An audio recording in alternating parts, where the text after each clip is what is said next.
Desde que tiene memoria, Henry siempre quiso ser gángster. En Nueva York, en 1955, mira por la ventana de su cuarto y admira a los mafiosos del barrio. Para él, ser mafioso es mejor que ser presidente. En un lugar lleno de donadies, ellos eran alguien. Hacían lo que querían. Después de la escuela, consigue trabajo en una parada de taxis manejada por Tudy Cicero, que trabaja para su hermano Paulie, el jefe local de la mafia. Al principio, sus padres están contentos, pero pronto se preocupan por su relación con los mafiosos. Su padre, de origen irlandés, fue enviado a trabajar a los 11 y cree que los niños de ahora son flojos. En cambio, a su madre le cae bien la familia Cicero porque vienen de la misma parte de Sicilia que ella. Henry se sentía el chico más afortunado del mundo, estacionando Cadillacs y sintiéndose parte de algo grande. Pero pasa más tiempo en la parada de taxis que en la escuela, y sus padres cambian de opinión. Su padre está siempre molesto por el poco dinero, por tener un hijo en silla de ruedas y por vivir 7 personas en una casa pequeña. Un día recibe una carta de la escuela diciendo que Henry no ha asistido en meses. Furioso, lo golpea y lo llama mentiroso. A pesar de eso, Henry sigue comprometido con la mafia. Más tarde le dice a Tudy que no puede faltar más a clases porque su padre lo eliminará. Entonces Tudy y otros mafiosos amenazan al cartero para que no entregue más cartas de la escuela. Desde ese momento, Henry no vuelve a recibir advertencias y se mete aún más en el mundo criminal. Un día Paulie organiza una parrillada y en la parrilla se pueden ver distintos embutidos. Paulie es un hombre reservado que solo habla con unos pocos de confianza, pero aún así muchas personas dependen de él para sentirse protegidas. La mafia funciona como una especie de policía, pero para criminales. Una noche Henry ayuda a Tudy a incendiar un lote de autos. Mientras rompe vidrios y prende fuego, se da cuenta de cuánto ha cambiado su vida. Ya no hace fila en la panadería, su familia es respetada y con solo 13 años gana más que muchos adultos. Después un hombre herido llega corriendo a la pizzería donde está Henry. Tudy le dice que no lo deje entrar, así que Henry le saca una silla y le venda la mano con delantales. Cuando llega la ambulancia, Tudy lo regaña por haber desperdiciado los delantales. En la parada de taxis, Henry trabaja de noche mientras otros juegan cartas. Recuerda esa época como una gran etapa para los mafiosos, antes de que empezaran los problemas. En esos días, conoce a Jimmy en un bar. Un joven de unos 28 o 29 años. Le sorprende cómo reparte billetes y cómo todos lo tratan con respeto. Al presentarse, Jimmy también le da un billete y le pide que siga trayendo bebidas. Jimmy ya era uno de los hombres más temidos de la ciudad. A los 16 ya era un matón. Eliminar no le importaba, era parte del trabajo. Pero lo que más disfrutaba era robar. Era el tipo de persona que siempre apoyaba a los villanos en las películas. Una vez captura un camión sin resistencia, le da dinero al conductor y se gana el apodo de Jimmy el Caballero. La policía, incapaz de atraparlo, termina trabajando con él. Más tarde, en la parada de taxis, Jimmy y Tommy descargan cigarrillos robados y ayudan a una mujer a llevarlos a su coche. Luego, Jimmy presenta a Tommy con Henry. Cuando aparece una patrulla, Jimmy soborna a los policías con algunos cartones. Henry empieza a vender cigarrillos, pero unos detectives encubiertos lo atrapan. Tommy escapa y Henry es arrestado. Un abogado de la mafia lo defiende y queda libre. Jimmy lo recibe con un billete de $100 y lo felicita por aprender lo más importante: no delatar a tus amigos y guardar silencio. Paulie y los demás lo celebran por haber manejado su primer arresto como un verdadero hombre. Aquí empezaré a hablar sobre Henry. Porque una de las preguntas más interesantes es ¿por qué alguien como él querría una vida así a pesar de todos los riesgos? Henry lo dijo desde el principio. Su barrio estaba lleno de donadies. Para él, ser parte de la mafia era sinónimo de ser alguien. En la superficie podríamos pensar que con donadie se refiere a la gente promedio del barrio o de su escuela. Pero si escarbamos un poco más, hay una posibilidad más personal y dolorosa: que ese donadie fuera su propio padre. Henry lo describió como un hombre siempre enojado, frustrado con la vida que llevaba, odiaba su trabajo, odiaba no tener dinero, odiaba vivir con 7 personas en una casa diminuta, y toda esa frustración la sacaba a golpes con su familia, y muchos de esos golpes los recibía Henry. Cuando creces así, con un modelo masculino que representa frustración, encierro, carencia y violencia doméstica, es fácil entender por qué Henry rechazaría por completo esa vida. No quería terminar como su padre, enojado con el mundo, limitado, sin poder, sin respeto, atrapado en un trabajo mediocre. Lo curioso fue que nunca se planteó que también había una forma digna y satisfactoria de ser padre, esposo y trabajador sin caer en ese resentimiento. Para Henry solo había 2 opciones: ser como su papá o ser como los mafiosos que veía desde su ventana. Y desde ahí el contraste no podía ser más seductor. Mientras en su casa había gritos, escasez y golpes, afuera había respeto, dinero, estilo, admiración. Veía a tipos que no se preocupaban por nada, que parecían moverse por el mundo con total libertad. Y lo más irónico es que mientras soñaba con esa vida de libertad, él estaba literalmente encerrado en su cuarto. Para Henry, la vida mafiosa representaba poder, representaba control. Le ofrecía justo lo que sentía que le faltaba. importaba. Después de que su papá lo golpeara por juntarse con los mafiosos y le prohibiera volver a verlos, Henry se sintió completamente impotente, pero fue justo ahí cuando aprendió su primera gran lección. Cuando intimidaron al cartero para que dejara de entregar las cartas de la escuela, Henry entendió que con suficiente poder podías hacer que el mundo se ajustara a ti, que no hacía falta pedir permiso. Y en ese momento eligió a su familia mafiosa por encima de su familia de sangre. Su modelo a seguir fue, desde entonces, Jimmy. Lo admiraba, le fascinaba su presencia, el respeto que imponía, cómo todos lo escuchaban cuando hablaba, y de Jimmy aprendió 3 cosas clave. 1,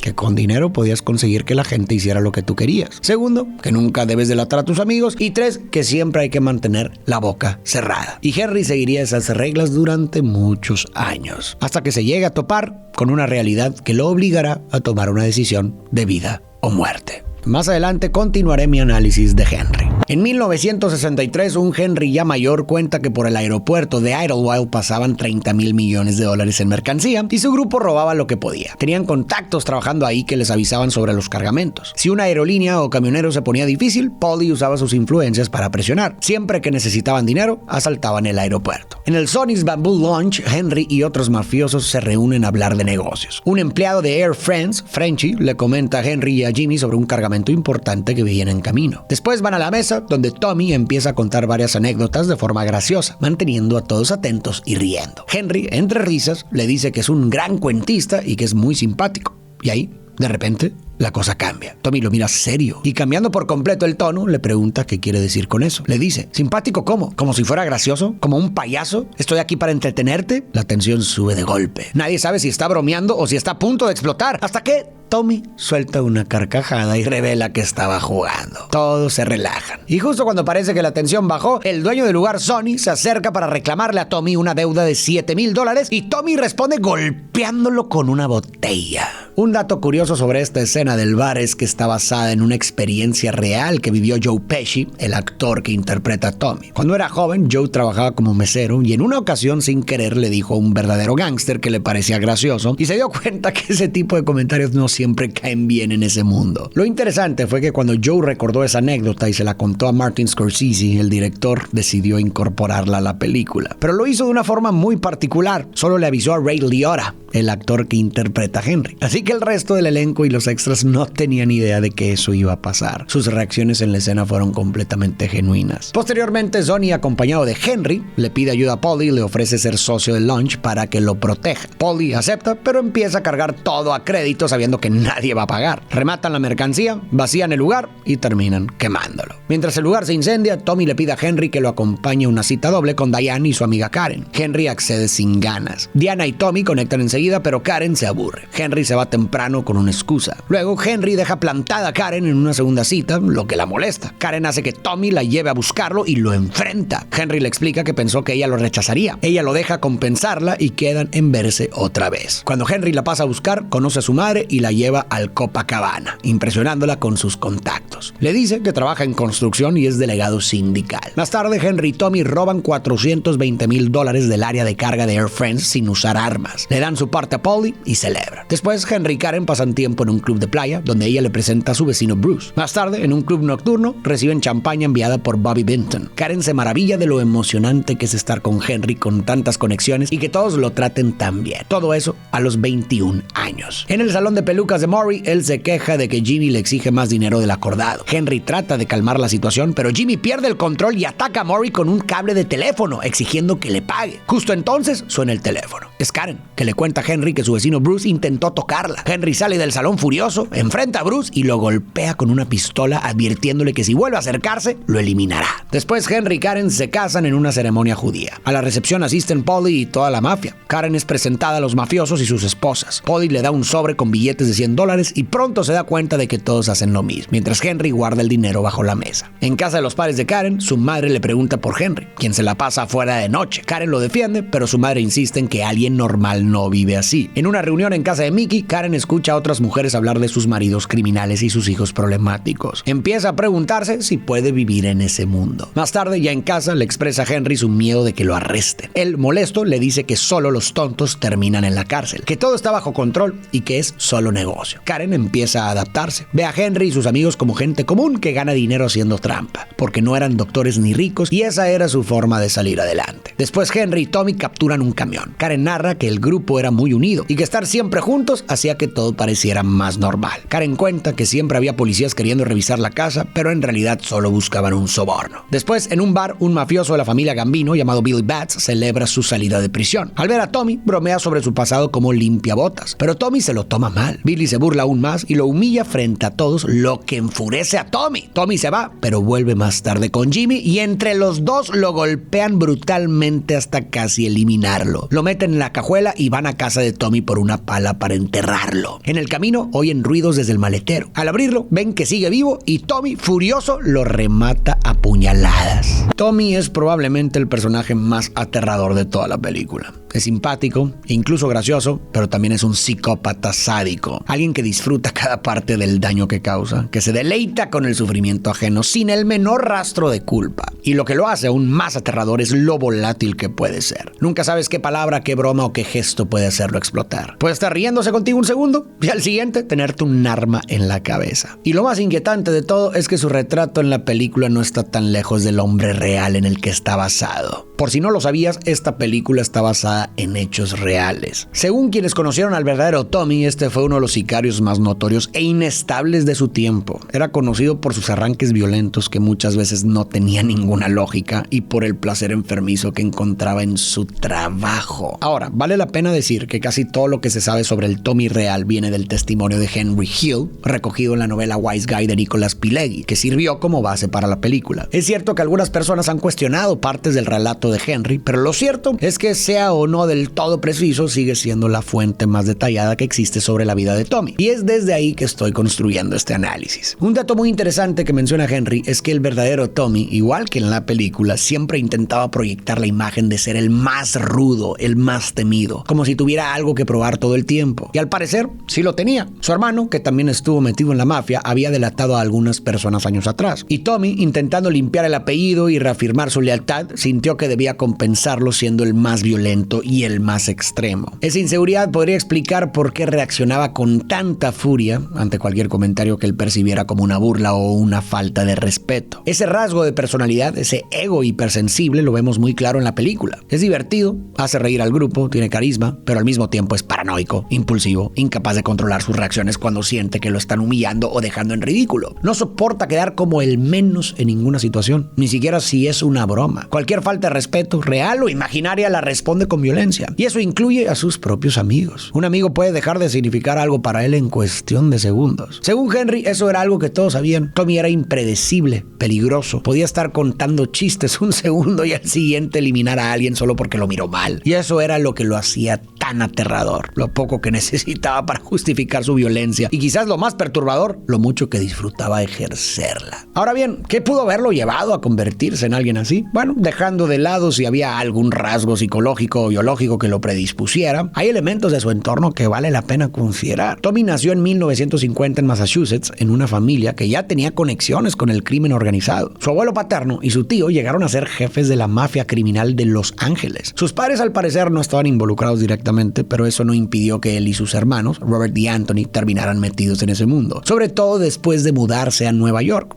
un entorno donde la mafia tenía una presencia mucho más fuerte e influyente. No hay muchos datos sobre su infancia, pero todo apunta a que, como muchos otros, empezó a involucrarse desde joven en actividades delictivas. A los 15 años conoció a Henry Hill y es probable que por medio de él también haya llegado a Paul Barrio. Pero más allá de su entorno o de la historia familiar, hubo una figura que parece haber sido clave en su desarrollo: Jimmy Burke, o Jimmy Conway, como aparece en la película. Jimmy era amigo cercano de la familia y fue quien vio en Tommy un potencial para moverse en el mundo criminal. Muy probablemente fue él quien lo apadrinó y quien lo introdujo por completo al negocio. Y todo indica que Jimmy también tuvo mucho que ver en moldear esa personalidad brutal y volátil que terminó definiendo a Tommy. Para entender mejor por qué, pon atención cuando analice a Jimmy más adelante. Henry explica que eliminar a alguien como Billy, un mafioso importante, requería permiso. Hacerlo sin autorización podía costarles la vida. Los viernes los hombres iban al Copacabana con sus amantes. Henry salía con Janice. Un domingo, Henry y su familia visitan a Polly. Este le pregunta por la desaparición de un hombre llamado Billy Batts, que está causándole problemas. Henry le dice que nadie sabe nada. Más tarde, Jimmy llama a Henry. Deben desenterrar el cuerpo de Billy porque vendieron el terreno. Lo hacen entre los tres y solo Henry parece afectado por el olor. Cuando Karen le pregunta por el mal olor en el auto, Henry le dice que atropelló un zorrillo. Luego le compra un departamento a su amante Janice cerca de su casa. Janice y Henry se divertían tanto que ella fue regañada en su trabajo y Henry terminó golpeando a su jefe. Un día, mientras juegan cartas, Spider, un joven aprendiz, les sirve bebidas. Tommy le pide que baile y le dispara a los pies, dándole en uno por accidente. Henry se acerca rápidamente a ayudarlo y lo llevan con un doctor cercano, mientras el resto simplemente sigue con el juego como si nada hubiera pasado. Esa noche Henry se alista para salir, pero Karen le reclama que no ha estado en casa por 2 semanas. Le lanza las llaves del coche por la ventana para evitar que se vaya. Lo acusa de mentirle y de engañarla. Henry, furioso, le lanza una lámpara sin darle. Le dice que está loca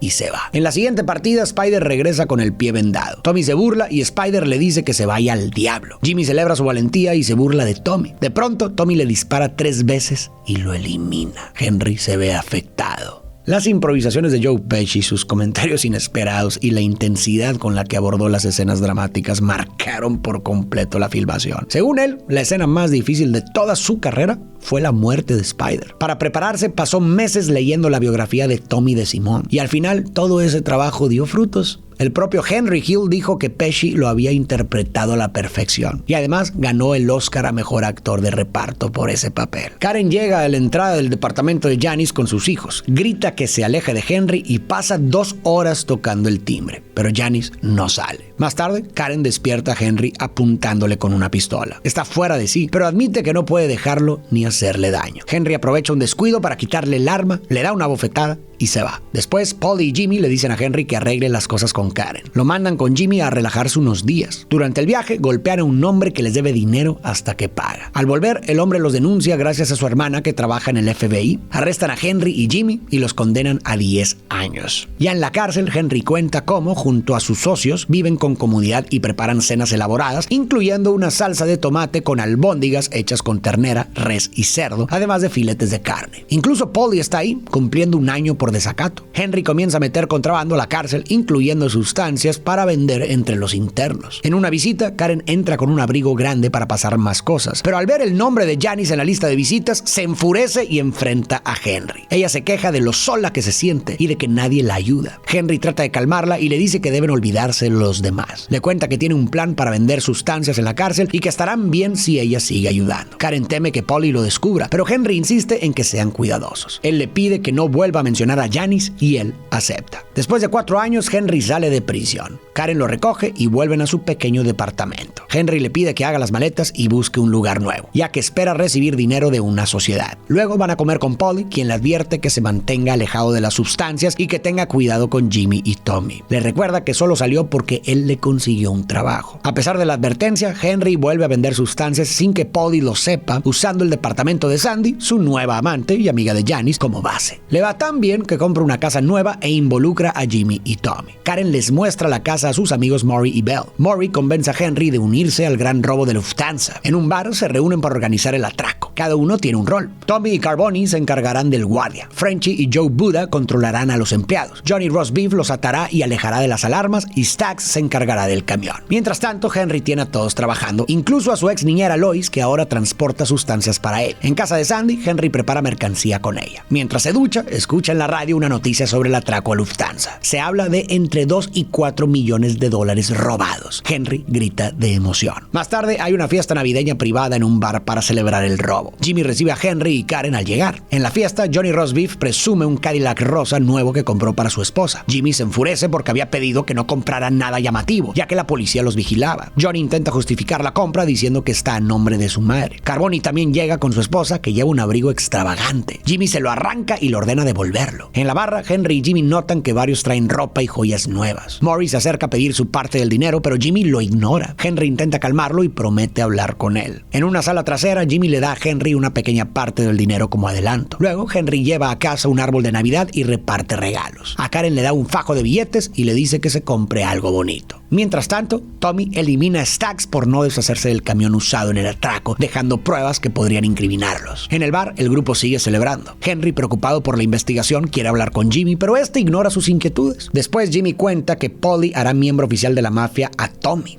Henry se sorprende y lo felicita. Al salir, Maury vuelve a pedir su dinero. Henry lo detiene y le dice que lo recibirá pronto. Jimmy le dice a Henry que Maury habla demasiado y le pide que lo lleve esa noche. Henry entiende que quiere deshacerse de él. Esa noche juegan cartas en el bar. Parece que Jimmy cambió de idea y Henry se alivia. Pero al salir, Maury insiste de nuevo en su dinero. Ya en el auto y sin Henry, Tommy apuñala a Maury en la cabeza. Después, Henry y Karen son despertados por Belle, la esposa de Maury, preocupada porque no ha vuelto. Henry promete buscarlo. Más tarde, Henry se entera de lo sucedido y Jimmy y él planean qué decirle a Belle mientras Jimmy distrae a 2 agentes del FBI que los siguen. Más adelante, Jimmy empieza a cortar todos los lazos con cualquier persona relacionada con el robo y varios de los involucrados comienzan a aparecer muertos. Carboni es encontrado colgado en un camión de carne. Johnny Rosebeef y su esposa también aparecen asesinados. Frenchy, Joe Buda, todos los que estuvieron conectados con el golpe empiezan a desaparecer. Ahora analicemos a Jimmy. Desde que Henry empezó a contarnos sobre él, quedó claro que Jimmy no era cualquier matón. A los 16 años ya estaba metido de lleno en ese mundo, y no por necesidad, sino porque le gustaba. Robaba por la emoción y por la adrenalina que eso le generaba. El crimen era un estilo de vida que disfrutaba. Tanto los testimonios de Henry como lo que vemos en la película nos muestran a un Jimmy profundamente violento, sin remordimientos ni empatía ni escrúpulos. Pero lo que hace que Jimmy sea, para mí, el más peligroso de los 3 protagonistas es que, a diferencia de Tommy, no es explosivo. Tommy es más aterrador porque es impulsivo, porque no sabes en qué momento va a estallar. Pero Jimmy, en cambio, es más amenazante porque sabe controlarse. No grita y no te anda amenazando cada 5 minutos. En cambio, es frío y calculador y a veces incluso encantador. Tiene ese aire de generosidad y de tipo amable, pero todo es fachada. Su violencia es pensada, planeada y medida. Y eso es justo lo que lo hace tan impredecible y tan peligroso. En la novela Wise Guy, Henry lo describe de una manera que me parece brutal porque resume a la perfección quién es Jimmy. Cito: si había el más mínimo problema, él estaba sobre ti en un segundo. Te agarraba de la corbata y te estrellaba la barbilla contra la mesa antes de que siquiera supieras que estabas en una pelea. Si tenías suerte, te dejaba vivir. Jimmy tenía fama de ser salvaje. Te podía volar la cabeza sin pensarlo 2 veces. Podía enterrarte tan rápido como darte la mano. No le importaba. En la cena podía ser el tipo más amable del mundo y luego eliminarte de postre. Daba mucho miedo y asustaba incluso a tipos que ya de por sí daban miedo. Cierro cita. Esa cita lo dijo todo. Jimmy era ese tipo de hombre que podía sonreírte y darte la mano mientras ya estaba pensando cómo y cuándo iba a deshacerse de ti. Una evidencia clara de todo esto fue cómo Jimmy comenzó a eliminar 1 por 1 a todos los que participaron en el gran robo, sin importar si eran cercanos o le habían sido leales. Y no lo hizo porque lo hayan traicionado. No. Los eliminó por precaución, porque no quería dejar cabos sueltos, aunque ni siquiera había señales reales de peligro. Incluso vimos que una de las víctimas era la esposa de Johnny Rosebeef. A Jimmy no le tiembla la mano para deshacerse de quien sea, aunque tenga una relación cercana con esa persona. Su círculo de empatía parece que se limitaba exclusivamente a Tommy. Fuera de él, con Jimmy no hay lealtad, no hay vínculos reales. Las relaciones son puramente transaccionales. Si sospecha algo, aunque sea una posibilidad mínima de que alguien se convierta en un riesgo, lo elimina. Así de simple. Y claro, cuando entiendes eso, también entiendes cómo la figura de Jimmy, siendo una especie de mentor para Tommy, probablemente reforzó todos esos comportamientos ya problemáticos y agresivos que Tommy traía desde antes. Jimmy no solo lo validaba, sino que lo potenciaba. Jimmy está feliz. El negocio de sustancias en Pittsburgh sigue dándoles dinero y el tema de Lufthansa empieza a calmarse. Pero lo que más le emociona es que Tommy será nombrado oficialmente miembro de la mafia. Ni Jimmy ni Henry podían ascender porque tenían sangre irlandesa. Para ser miembro, había que ser 100% italiano. Era el mayor honor. Significaba que uno pertenecía a una familia, que nadie podía tocarte y que tú podías hacer lo que quisieras, salvo con otros miembros. Pero en vez de ser ascendido, Tommy es asesinado en venganza por eliminar a Billy Batts. Jimmy queda destrozado. Tommy vivía como si no hubiera un mañana, como si las reglas no aplicaran para él. Y en el mundo criminal, cuando vives así, el mañana simplemente no llega. El domingo 11 de enero de 1979, Henry tiene un día muy movido. Comienza guardando unas armas en la cajuela y nota un helicóptero siguiéndolo. Tiene que llevar las armas a casa de Jimmy, pasar por su hermano Michael al hospital y recoger unos productos de Pittsburgh que Lois entregará en Atlanta. Jimmy se enoja porque los silenciadores no encajan y se niega a pagar. Henry se lleva las armas de vuelta. Más tarde, sigue viendo el helicóptero. Después de recoger a Michael, Henry vuelve a casa y empieza a preparar la cena. Le tocaba mezclar la carne de res, ternera y cerdo para hacer la salsa de tomate y preparar el paquete que debía entregar a Lois. Si has estado atento, seguro notaste un detalle que se repite varias veces en la película. Y no creo que sea casualidad. La carne. Sí, la comida en general está presente todo el tiempo, pero la carne en particular tiene un protagonismo especial. Hemos visto embutidos asándose, primeros planos de platos rebosantes de albóndigas, salchichas, cortes jugosos y la receta de salsa de tomate con albóndigas hechas de ternera, cerdo y res que se ha repetido más de una vez. Y uno podría pensar que todo eso está ahí solo para ambientar, para reforzar ese estilo de vida italiano-americano tan ligado a la comida. Pero para mí hay algo más. El tema de la carne funciona como una metáfora sumamente perturbadora sobre cómo estos mafiosos ven la vida humana como si fuera carne más. Velo así, estos tipos se eliminan por lo que se les antoje, por dinero, por respeto, por ego, por diversión, por desconfianza. No importa quién seas, cuánto tiempo llevas con ellos, si estorbas, si dudas, si miraste mal, te eliminan. A Carboni lo eliminaron y lo colgaron literalmente en un camión de carne. Y esa imagen fue muy fuerte, porque nos mostró cómo lo veían, como carne, ni más ni menos. Estos mafiosos se comportan como depredadores, y no solo con sus enemigos, también entre ellos. Por eso verlos cocinar, verlos reunidos en torno a platos cargados de carne, tiene una carga simbólica muy fuerte que no se puede ignorar. Es un reflejo de lo fácil que les resulta eliminar, de una lógica perversa que reduce la vida humana a materia útil, algo que se puede cortar, cocinar, consumir y desechar. Henry y Karen salen a las 11:30 de la mañana a ser mandados. Al ver que el helicóptero los sigue, deciden dejar las armas en casa de la mamá de Karen. Luego van de compras para despistar y después regresan por las armas. A las 3:30 de la tarde se encuentran con el contacto de Pittsburgh, que se burla de la paranoia de Henry y le cambia las armas por la sustancia Hero. Henry planea volver a casa, preparar el paquete de sustancias para Lois y terminar la cena. Llama a casa para asegurarse de que Lois siga sus instrucciones, pero ella llama desde dentro, lo que podría alertar a la policía. Henry se molesta por su descuido. Henry regresa a casa para terminar de cocinar mientras espera el vuelo de Lois. Le pide a su hermano que vigile la estufa y corre a casa de Sandy para preparar el paquete. Más tarde le dice a Lois que pegará la sustancia en su pierna, pero ella insiste en pasar primero por su sombrero de la suerte. Cuando suben al auto, un agente del FBI le apunta a Henry con un arma. Al mismo tiempo, otros agentes entran a su casa. Karen tira la sustancia por el inodoro y esconde una pistola en su ropa interior. Henry y Lois son llevados a las oficinas del FBI. Mientras lo interrogan, ve que también arrestaron a Sandy. Termina en la cárcel y le pide a Karen que lo saque cuanto antes porque teme que lo eliminen. Karen logra convencer a su madre de poner la casa como garantía para pagar la fianza. Henry teme que Polly o Jimmy quieran eliminarlo. Su plan es vender lo que quedó de sustancia y desaparecer, pero se entera de que Karen la tiró toda. Discuten fuerte, pero terminan dormidos, abrazados, él con un arma en la mano. Durante años, Henry siguió la guía de Jimmy.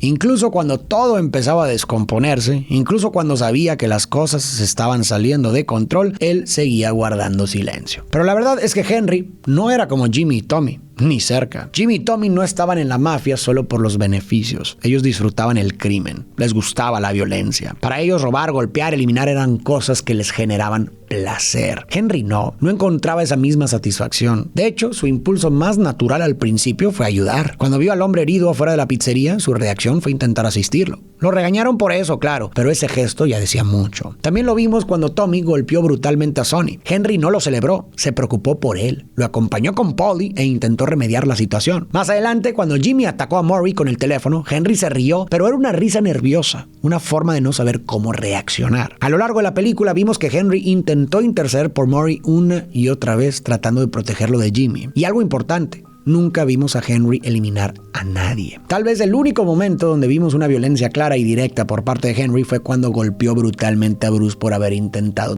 a Karen. Ahí sí perdió el control, pero no por poder ni placer. En general, Henry soportó, aguantó y guardó silencio. Pero poco a poco los golpes de realidad empezaron a acumularse. Uno de estos primeros golpes fue la muerte de Billy Batts. Henry se vio afectado por lo que hicieron Jimmy y Tommy. Cuando desenterraron el cuerpo, él fue el único visiblemente asqueado, mientras los otros dos bromeaban. A partir de ahí todo fue cuesta abajo. Tommy y Jimmy se volvieron cada vez más violentos y más impredecibles. Cuando Tommy le disparó a Spider, Henry fue el primero en ir a ayudarlo. Y cuando lo eliminó, Henry fue el único que pareció realmente afectado. Henry simplemente no es como Tommy y Jimmy. Henry va a ver a Polly, que está cocinando unos embutidos. Le pide perdón por haberle mentido y por haber vendido sustancias. Polly le da $3,000 y le dice que ya no quiere saber nada más de él. Karen se niega a huir y vivir escondida, pero Henry insiste. Si no se van, los van a eliminar. Jimmy, por su parte, busca a Karen para saber cómo está Henry y le dice que necesita hablar con él. Le ofrece dinero y aunque Karen está nerviosa, lo acepta. Luego Jimmy le indica que vaya a una tienda cercana, pero ella sospecha que algo no está bien y decide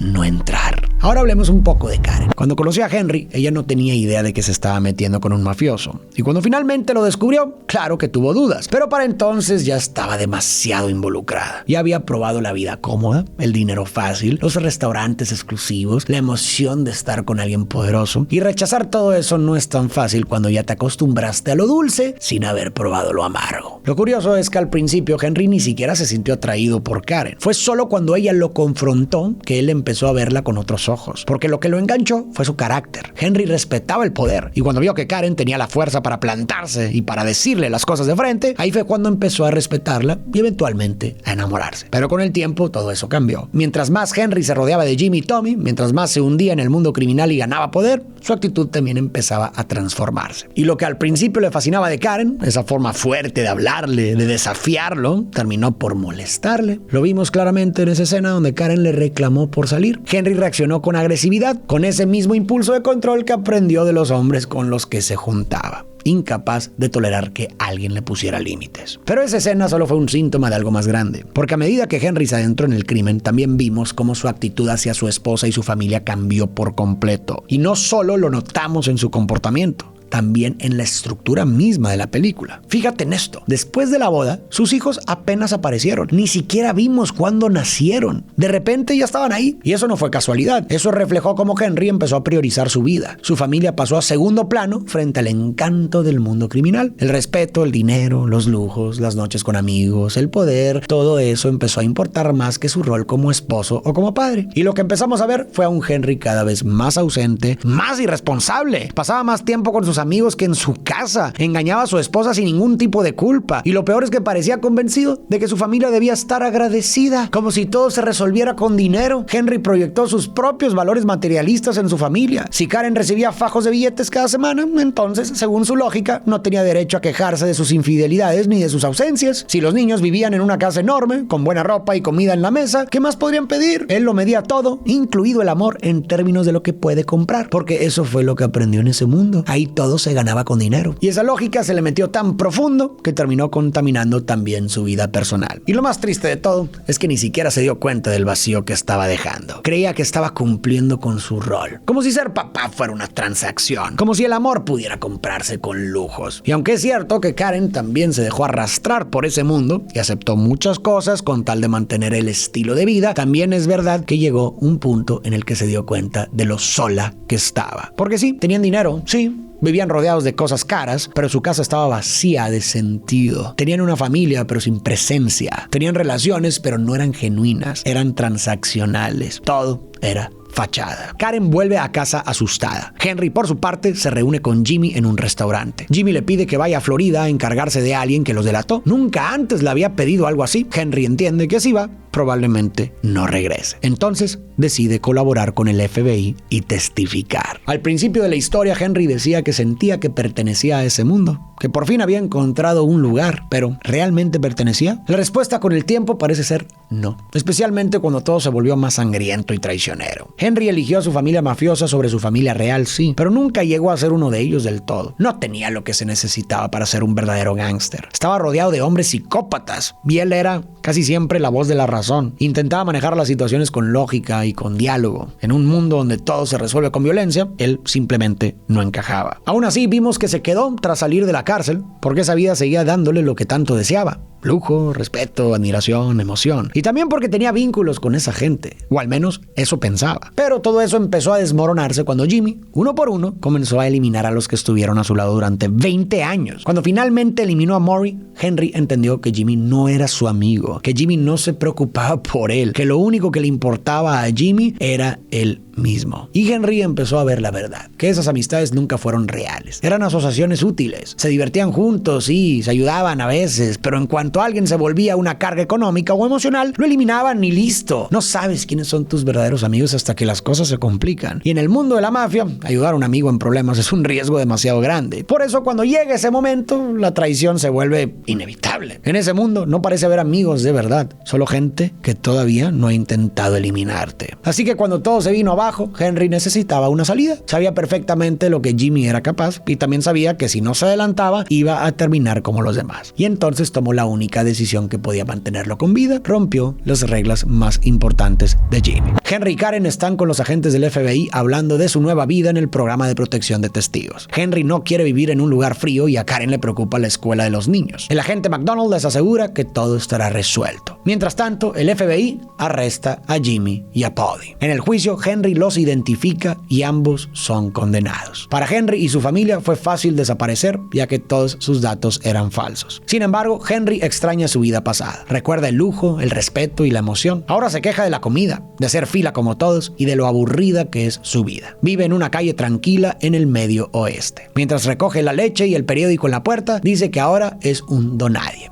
y que así tendrá que vivir el resto de su vida. Durante todo el análisis hablé de muchos factores que influyeron en las decisiones de estos personajes. Su entorno, su infancia, la figura del padre, el deseo de poder, la seducción del dinero fácil, la necesidad de pertenecer. Y todo eso, claro, es importante. Nos ayuda a entender cómo llegaron ahí. Pero ojo, entender no es justificar. Porque aunque las circunstancias juegan un papel importante y aunque quienes nos rodean pueden marcar el camino, al final cada quien elige por dónde caminar. Las acciones de una persona son suyas y por más influencia que haya de fondo, lo que uno hace con esas influencias también es responsabilidad propia. El rumbo que los personajes que exploramos eligieron fue una elección consciente. Eligieron un camino que trajo muerte, sufrimiento y miseria a muchísima gente. Y sí, algunos llegaron a arrepentirse o a sentirse atrapados, pero eso no borra el daño. Y ahí está la línea que separa el análisis de la justificación. Podemos explorar las heridas, los modelos rotos que los empujaron hacia ese mundo, pero no por eso vamos a romantizar sus decisiones. Y eso es algo que a veces olvidamos cuando vemos películas como esta, que están tan bien contadas, tan llenas de estilo, que pueden llegar a hacer que olvidemos lo fundamental, que lo que hicieron estos personajes no es admirable y que detrás de cada cena elegante y de cada maletín lleno de billetes y de cada aventura con mucha emoción, hay cadáveres, hay familias rotas y vidas destruidas.